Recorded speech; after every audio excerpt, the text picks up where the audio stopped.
introduced the idea of verbal traffic alerts into SkyDemon, because obviously you don't want to be hearing a warning, then looking down at your screen, looking for the threat. There might be several different aircraft that are a threat. Which one am I looking at?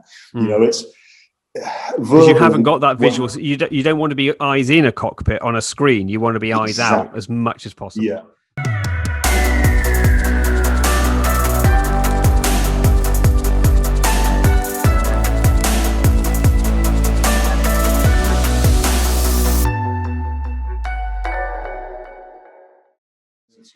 Yeah. So hi everyone, and welcome back to the channel. Another interview, and we are so close to being able to go flying again. I'm excited, but this was one of the videos I really wanted to do, and it fell off the back of the Electronic Conspicuity videos. That as I started to delve into them, I started to learn different terminology, and one of them was electronic flight bag. One of the products that's out there is called SkyDemon. I don't use any electronic flight bags at the moment, but I wanted to learn more about it. And in contacting SkyDemon, Rob agreed to do a bit of an interview.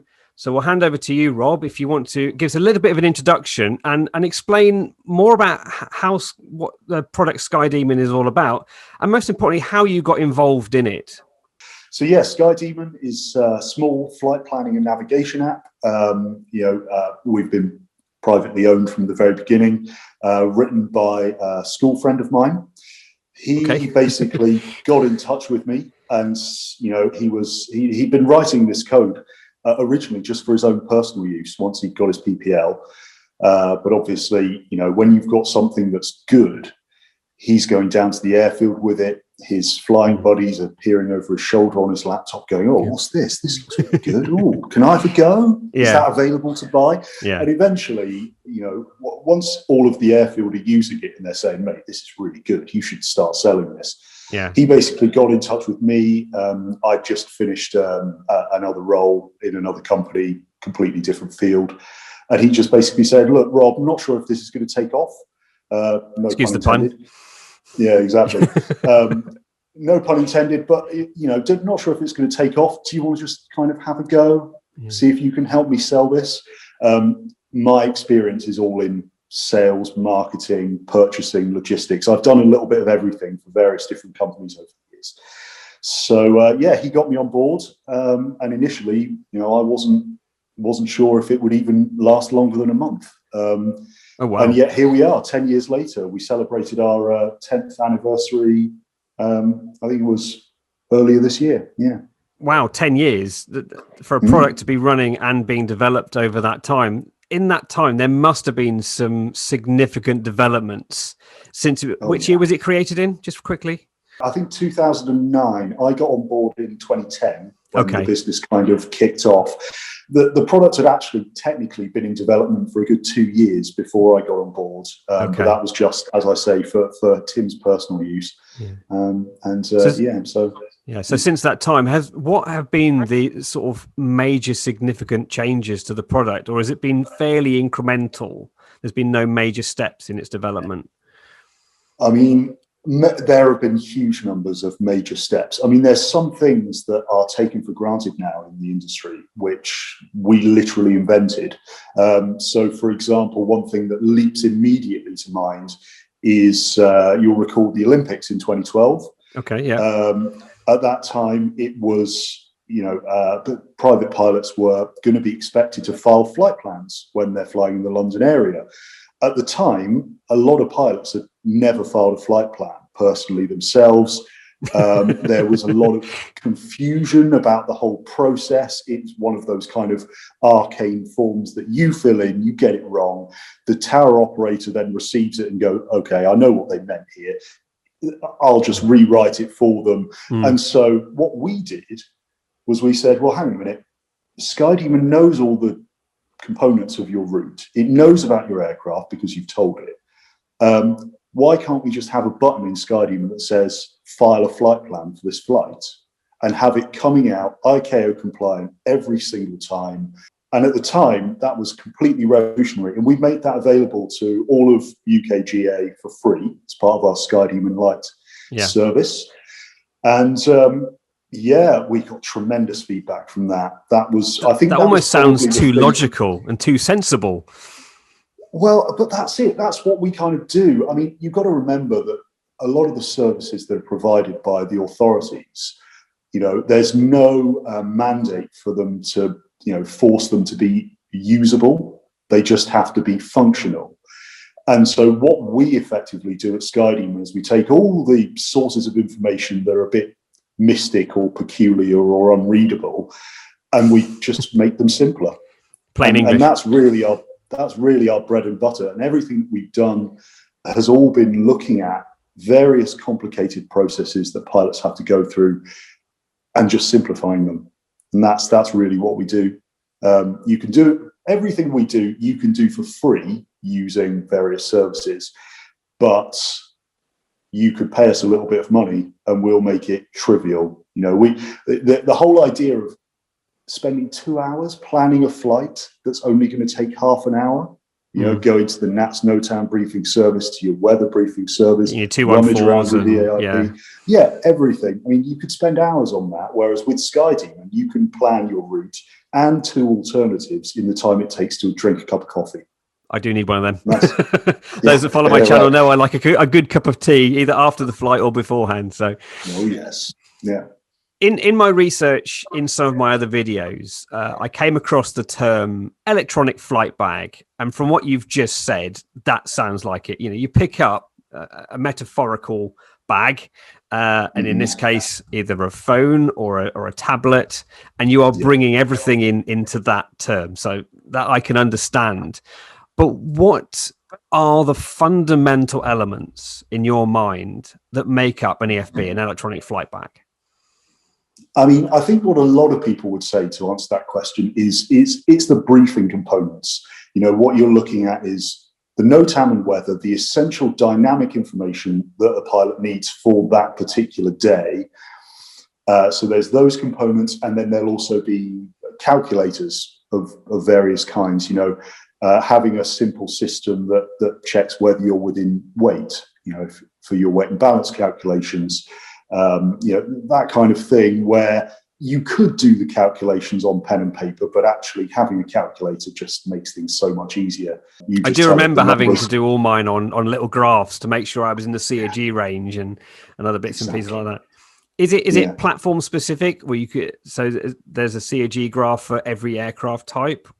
Do you tailor it to the aircraft you're flying is basically what I'm saying. In a nutshell, yes. I mean, obviously, there's going to be a standard weight and balance envelope for the average PA-28, but each one will have different kit on board. Even the presence of a GPS device plonked, on the dash or anywhere else could have a minor but calculable effect on the COG. So when you go and do your weighing, and that gives you the specific details for your aircraft, and then you can enter those details into SkyDemon, enter the loading points, how far from the datum is the pilot seat, where's the baggage, this kind of thing. And then you plumb all that in with the unique empty weight and unique COG of your aircraft. And that's it. So we do have aircraft profiles at SkyDemon. And the idea is that you say, okay, I've got a PA-28. I'll download the PA-28 profile, but then I'll go in and fiddle it a bit to make it mine. Yeah. I'm going to ask a very loaded question here. I own a PB. Is there a flex wing profile in there? Do you know what? I don't believe there is at the moment. But actually, all of our profiles are made by our users. We don't actually make them ourselves. Right. Okay. So if you were to make one and bounce it over to us, then we obviously do some basic checks to make sure it's not ridiculous. And then I'll pass it to my colleagues and we'll get it in the list. Just for clarification, users, I don't own any electronic flight bags at the moment. These are much for my benefit of education. So this isn't a loaded interview. I generally wanted to learn more about SkyDemon. I think I may have overrun a bit of that question and in terms of what elements make up an electronic flight bag. Would you say in a nutshell, it is just a briefing pack as much as it's got a moving map, or is there any other elements you think would be required in that EFB? I mean, I think at the end of the day, if you're going to go for a definition, then you're looking at the dynamic briefing data coupled with some flight calculators of various different kinds. But I don't know. I mean, for us personally, we feel that you have to go further in order to satisfy the real requirements of pilots. So it's not just about spitting out the answer. It's about delivering that answer in a way that's digestible at times of high pilot workload. You're flying along, you've got so many things to pay attention to. What you really need is your calculator to spit out the answer in a way that's easy for your brain to take it in and to process. I mean, I'll give you a very small example of something which we do here at SkyDemon. The NOTAM system, you've obviously read your NOTAMs. Yep. If you get NOTAMs, you'll notice that they're delivered all in capitals from the major services. It's a limitation of the NOTAM system. Yeah. Here at SkyDemon, we read a study that says that all capital letter text gets into the human brain slower than proper case text. So we just run the NOTAMs through a little algorithm that converts them all to proper case text. And our users don't know why our NOTAMs are easier to read than everybody else's, but they just are. That's just one of the little thing that we do to just squeeze a little bit of usability, extra usability out of it. I was thinking that as you said that, any little detail that can make the cockpit workload, be it in a paramotor, because some of my friends fly paramotors that use SkyDemon as well, and all the way through to whichever multi-aircraft you're using, if it's on your yoke or whatever, anything that can reduce that cockpit workload is going to give the pilot more capacity. It's about generating capacity at the end of the day, isn't it? Right. Yeah, absolutely. And, anything that we can do to strip out extraneous information. One of the big selling points I always used to fall back on in my early days was, you look at SkyDemon and you look at the SKYECHO charts, and obviously, with the paper chart, they've got to have everything on it from ground up to however many thousand feet. With SkyDemon, if you're planning at 3,000 feet, you don't really care about what's at 4 and above. No. So we just exactly. So we just clip it out, and it's one of those things where looking at our maps is just so clean and crisp and clear. Yeah. But then, as soon as you start to fly higher, SkyDemon says, "Okay, you're flying higher than you originally planned." And you'll start to see airspace that's now suddenly relevant to your flight start popping up on the map. So if you're climbing up towards airspace, suddenly you'll get a warning about that. It wasn't on your screen before at 3,000, but as you start to climb, it goes. So it's like flicking between your quarter mil chart and your half mil chart. One gives you the 5,000 up, and it just says, "Oh, I like that." Indeed. That's As a flight planning tool, those that again know me know I'm very much a planner. I like to make sure all my ducks are in a row before I even go anywhere. How much fuel have I got? Have I got enough burn? What's my burn rate? All the other bits and pieces, what the conditions are. So as a flight planning tool, it's apparent from your website that SkyDemon makes planning very simple, very much click, I'm going from here to here. What's going to influence me on that flight?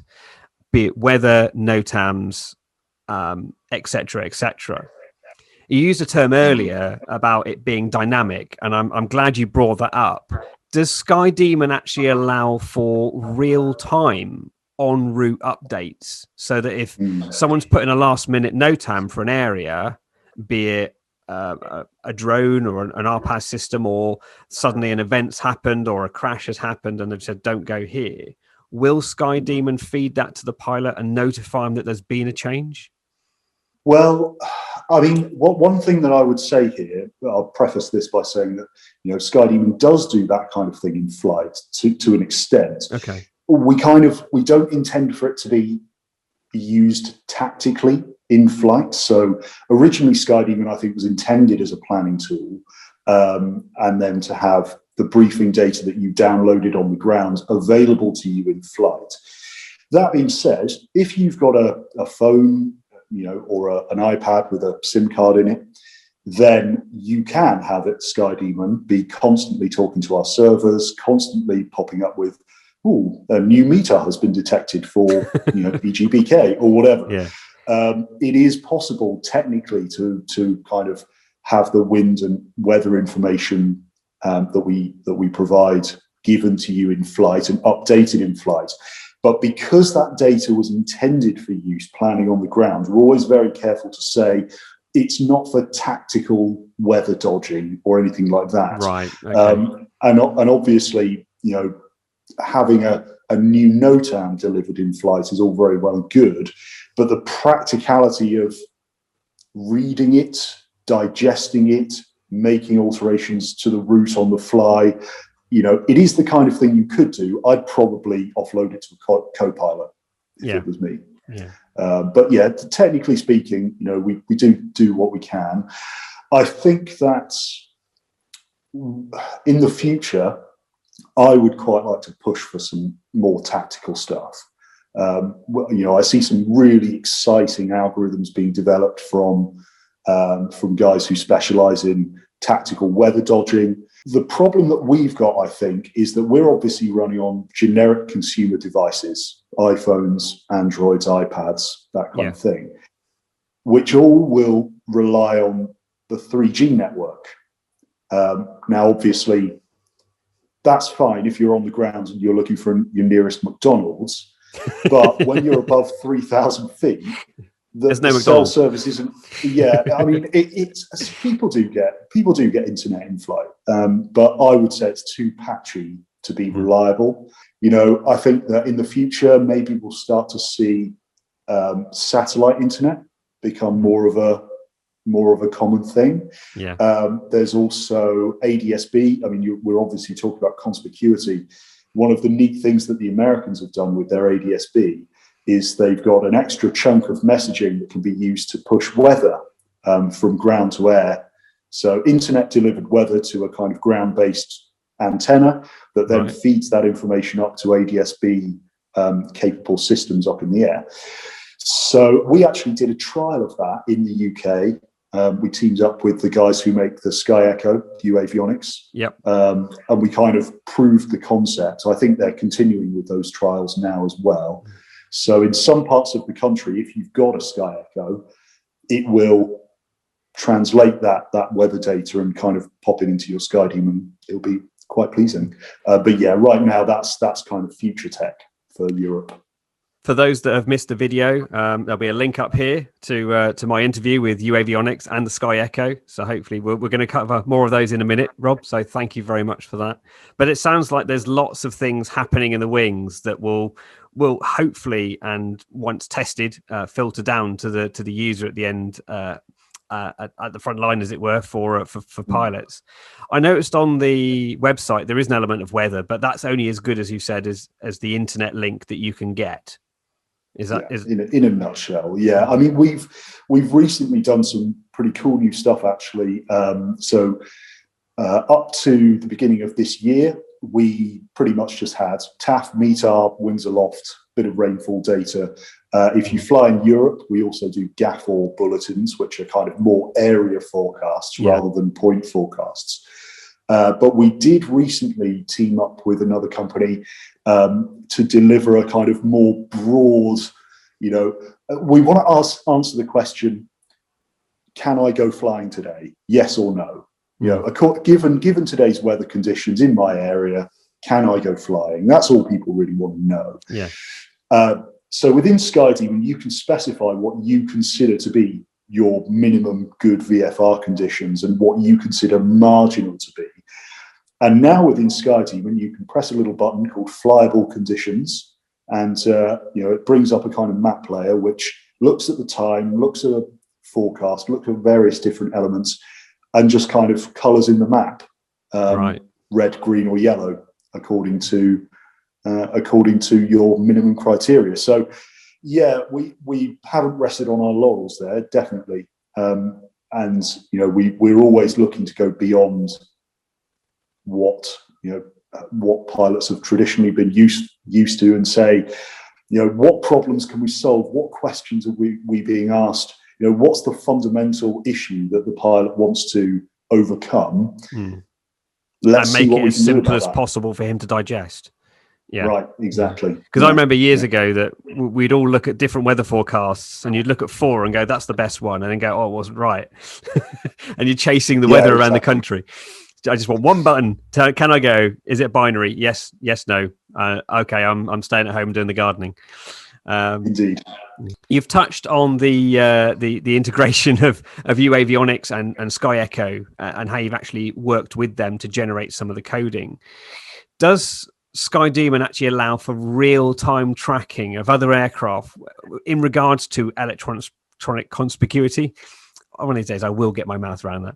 And what systems does it work with other than just the SkyEcho, which you've alluded to? And what sort of notifications does the pilot get? You've mentioned all the way through, we want to make this as simple and as clear as possible. What does SkyDemon bring in terms of the EC side of the electronic flight bag? Okay, so good question. Obviously, this is a massive conversation. It's actually been going on in the office here, and from our point of view, we're 5 or 6 years into it now. Oh wow! So we actually, I think, probably, maybe only 4. Let's say 4 years. Still significant amount of investment of time. Yeah, I mean, essentially, we became aware of power farm devices. Before SkyEcho was even a twinkle in anyone's eye. Yeah. You've got FLARM users, obviously traditionally picked up by the gliding community. So we kind of became aware that these devices were in the background. We saw that it was going to become quite a big deal, and I've always been really excited by the idea of having other little aircraft moving around in SkyDemon. That just from a techie point of view, I just think you're a secret gamer. I'm not so secret.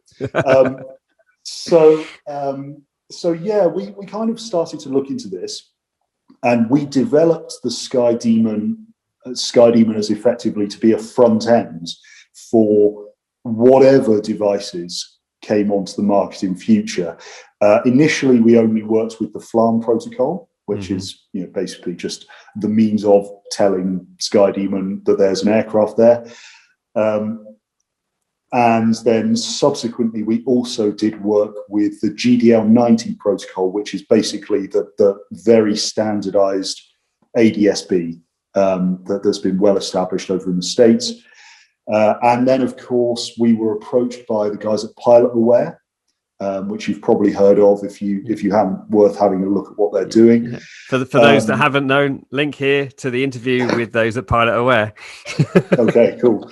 So yeah, we kind of worked with them as well, and by and large, we work with these very standard protocols that are well established.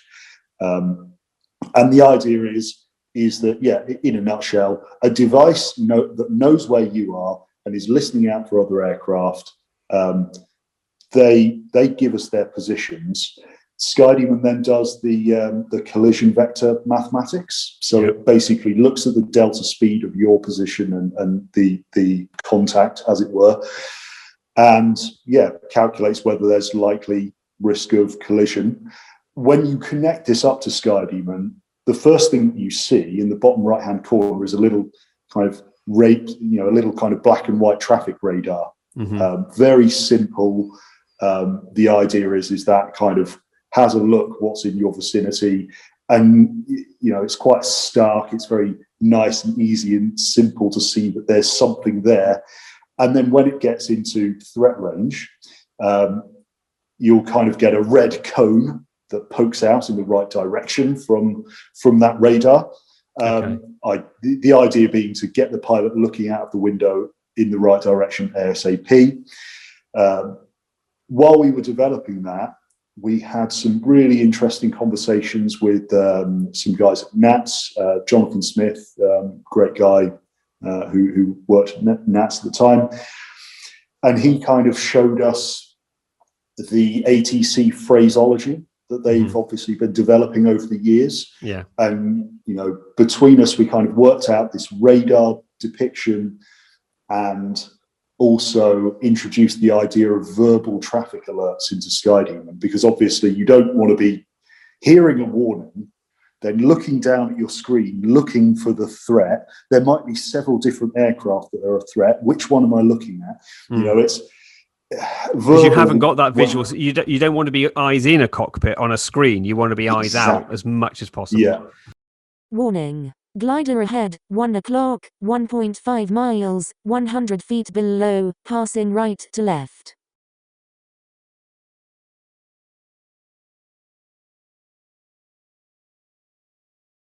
Danger. Glider ahead, 12 o'clock, 1 mile, 400 feet below, passing right to left.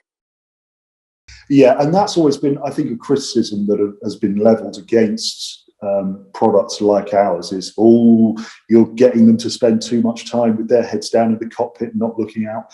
And, that's a fair criticism.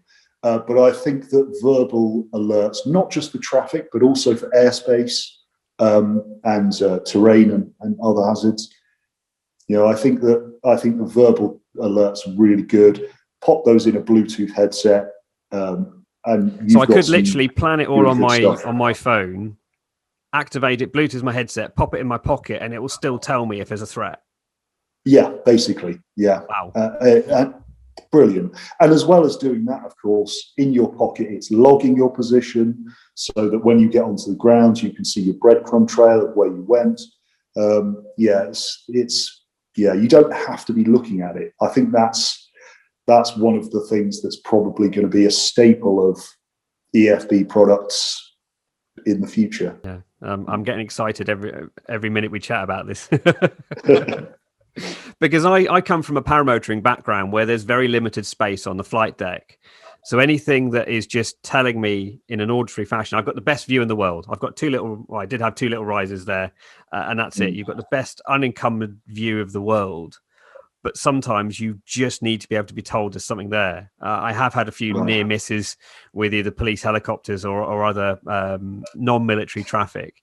And it's just nice to know that there's something there. But you've still got to look out, because if it's not on the system, it's not going to be able to tell you, is it, at the end of the day? Exactly. Yeah. I mean, there's always a limitation as to, what data your device has, what kind of sensors or receivers are detecting other traffic. And of course, if there's other traffic out there, are they emitting something which can be detected? Not all are.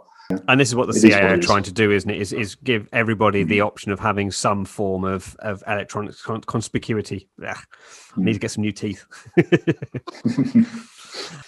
So pretty much I'm out of questions, but you've given me so much information now. I just sort of want to get more into the website and go and see what others happening. But if you can give us a sneak peek, where is SkyDemon going to be taking the product in the future, and what does it want to achieve? Well, I'm going to have to be a little bit coy about that. Okay, I completely understand. I mean, it's more just to do with the fact that we don't have a concrete development roadmap. Right. So one of the things about our work and the structure of the company, we're a very small team. Our advantage is our agility. Our advantage is that the managing director and the product developer are the same guy.